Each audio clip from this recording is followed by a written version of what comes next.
Ephesus, Turkey. Ephesus was an ancient port city whose well-preserved ruins are in modern-day Turkey. The city was once considered the most important Greek city and the most important trading center in the Mediterranean region.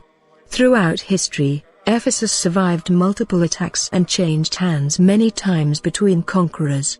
It was also a hotbed of early Christian evangelism and remains an important archaeological site and Christian pilgrimage destination. Where is Ephesus?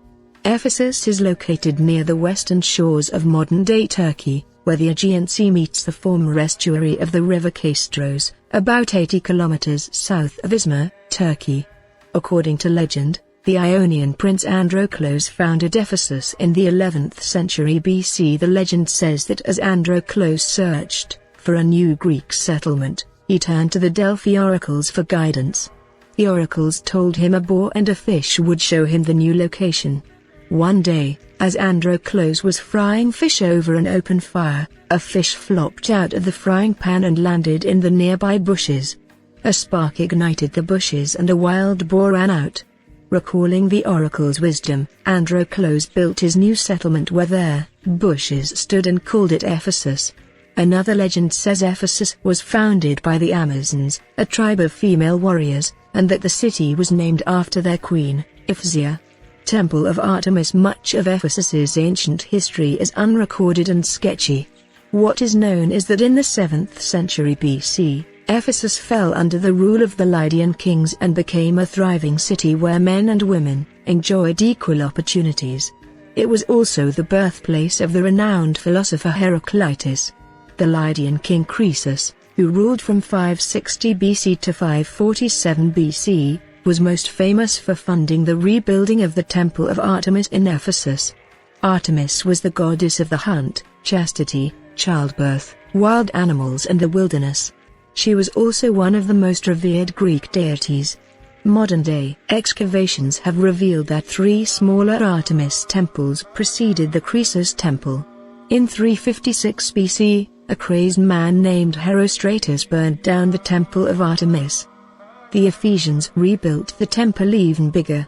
It was estimated to be 4 times larger than the Parthenon and became known as one of the 7 wonders of the world. The temple was later destroyed and never rebuilt. Little remains of it today, although some of its remnants reside in the British Museum, including a column with Croesus's signature. Lysimachus. In 546 BC, Ephesus fell to the Persian Empire, along with the rest of Anatolia. Ephesus continued to thrive even as other Ionian cities rebelled against Persian rule. In 334 BC, Alexander the Great defeated the Persians and entered Ephesus.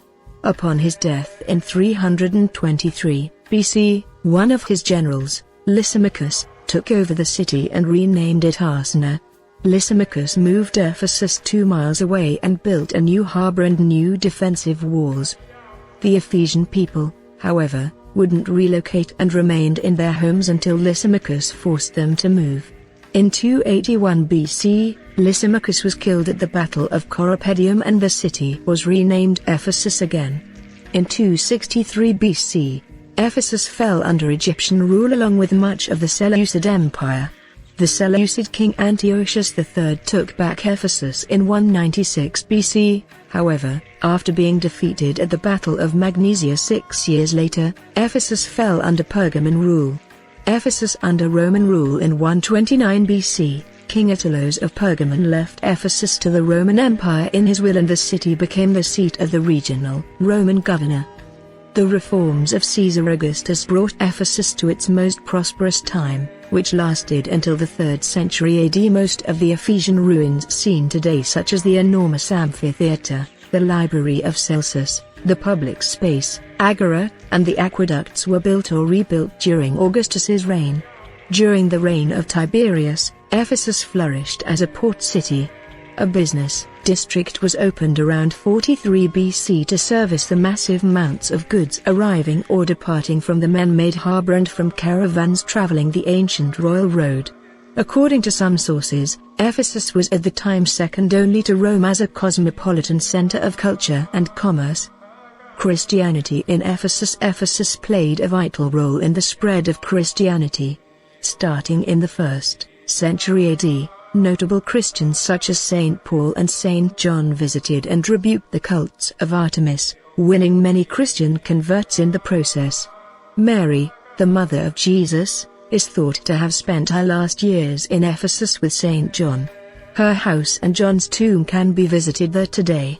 Ephesus is mentioned multiple times in the New Testament, and the biblical book of Ephesians, written around 60 AD, is thought to be a letter from Paul to Ephesian Christians, although some scholars question the source. Not every Ephesian was open to Paul's Christian message. Chapter 19 in the book of Acts tells of a riot started by a man named Demetrius. Demetrius made silver coins featuring the likeness of Artemis. Tired of Paul's attacks on the goddess he worshipped, and worried that the spread of Christianity would ruin his trade, Demetrius plotted a riot and enticed a large crowd to turn against Paul and his disciples. Ephesian officials, however, protected Paul and his followers, and eventually Christianity became the city's official religion. The decline of Ephesus in 262 AD, the Goths destroyed Ephesus, including the temple of Artemis. Some restoration of the city took place, but it never regained its splendor. In 431 AD, a council was held in the Church of St. Mary which confirmed the Virgin Mary as the Mother of God. Emperor Theodosius erased all traces of Artemis during his reign. He banned freedom of worship, closed the schools and temples, and forbade women many of the rights they'd enjoyed before. The temple of Artemis was destroyed, its ruins used to build Christian churches. During the Byzantine era, Constantine the Great declared Christianity the official religion of all Rome and made Constantinople the capital of the Roman Eastern Empire. This left Ephesus, a city already facing decline due to accumulating silt in its harbor, left to fend increasingly for itself. The city relied heavily on its iconic places of worship to attract visitors, to support its struggling economy. Still, Ephesus was a port city with a deteriorating harbor, and there was only so much that could be done to literally keep it afloat.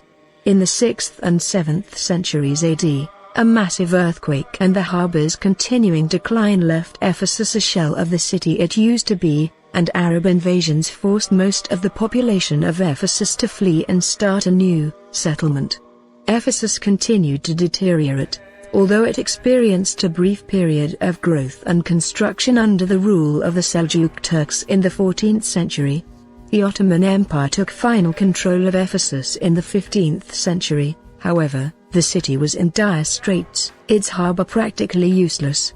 By the end of that century, Ephesus was abandoned, its legacy left to archaeologists, historians, and the thousands of visitors to flock to the region each year to see the ancient ruins. Please like and subscribe and see the description for useful links.